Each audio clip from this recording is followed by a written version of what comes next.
In the beginning, God formed a man from the dust of the ground and breathed into his nostrils the breath of life.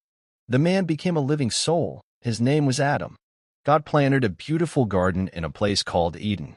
In the center of the garden stood the tree of life and the tree of the knowledge of good and evil. God gave Adam a job to care for the garden and name all the animals. But God gave him one command. You may eat from any tree, but do not eat from the tree of the knowledge of good and evil. Then God said, "It is not good for man to be alone." So God caused Adam to fall into a deep sleep. And while he slept, God took one of his ribs and made a woman. When Adam saw her, he said, "This is bone of my bones and flesh of my flesh." He named her Eve. Adam and Eve lived joyfully together in the garden. They walked and talked with God in the cool of the day.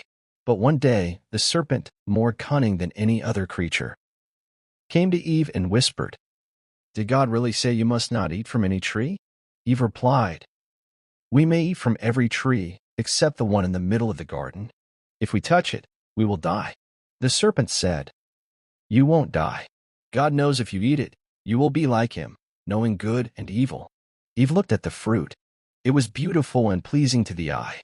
She took it and ate. Then she gave some to Adam, and he ate it too. Suddenly, their eyes were opened.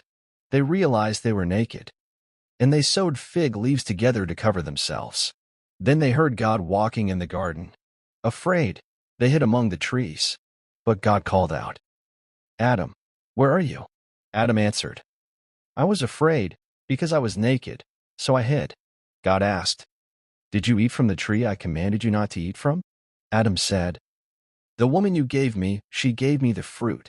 Eve said, "The serpent deceived me, and I ate." So God spoke judgment. To the serpent, "You will crawl on your belly and eat dust." To Eve, "You will have pain in childbirth." To Adam, "You will work the ground by the sweat of your brow." Yet even then, God had mercy.